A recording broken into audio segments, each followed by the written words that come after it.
जिस वक्त ज्ञानवापी का मामला छिड़ा था उस वक्त मुस्लिम समुदाय भी कोर्ट में गया। कोर्ट के ही आदेश से एसआई सर्वे हुआ। तो जब कोर्ट के आदेश से एसआई सर्वे हुआ, उस सर्वे को सबको मानना चाहिए। अगर उस सर्वे को हम लोग नहीं मान सकते तो हम लोगों को साफ तौर पर उसका विरोध करना चाहिए और हमें कह देना चाहिए कि अब हमें देश की अदालतों पर भरोसा नहीं रहा। अब हम एक अलग से अपनी अदालत बनाना चाहते हैं।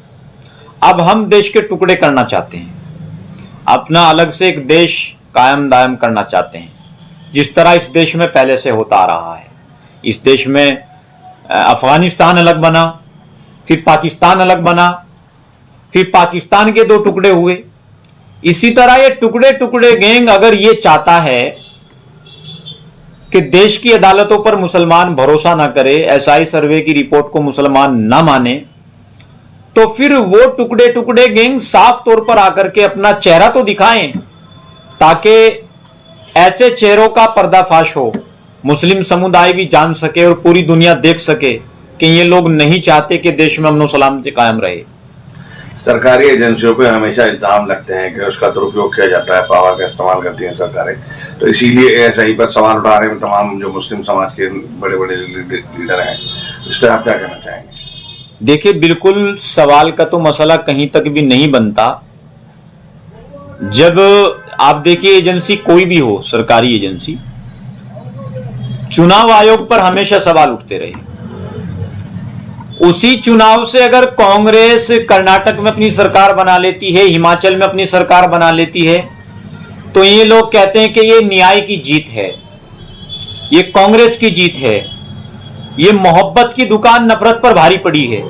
लेकिन उसी चुनाव आयोग की से और उसी ईवीएम मशीन से अगर दूसरी हुकूमत की सरकार बनती है तो ये लोग कहते हैं कि ईवीएम में घोटाला हुआ है। ये दोगलेपन की बात हमारे समझ में नहीं आती। इन लोगों का काम वही है कि जब ही तो टेढ़ा टेढ़ा उड़ रहे थे। इन लोगों को समझ लेना चाहिए कि हमेशा हर एक इंसान को देश की अदालतों पर, देश की एजेंसियों पर भरोसा रखना चाहिए। जब देश की एजेंसियों से इन लोगों को इंसाफ मिलता है तो ये लोग कहते हैं कि न्याय की जीत हुई, और जब वही एजेंसियां कोई और दूसरा फैसला सुनाती हैं, लोग कहते हैं कि एजेंसियों को खरीद लिया गया है। ये तो दोगलापन है। और भी काफी धार्मिक स्थल हैं, उन पे भी दावा है सनातन धर्म के, हिंदू धर्म के लोगों का, तो वो भी विवाद है, उनका क्या हल होना चाहिए? देखिए, मैं उन लोगों से भी रिक्वेस्ट करता हूं, दरखास्त करता हूं, सनातनियों से। सनातन के इस वक्त के सबसे बड़े राष्ट्रवादी राष्ट्रीय स्वयं सेवक आरएसएस संगठन के संचालक मोहन भागवत जी ने कहा है कि सनातनियों को हर मस्जिद में शिवलिंग नहीं ढूंढनी चाहिए।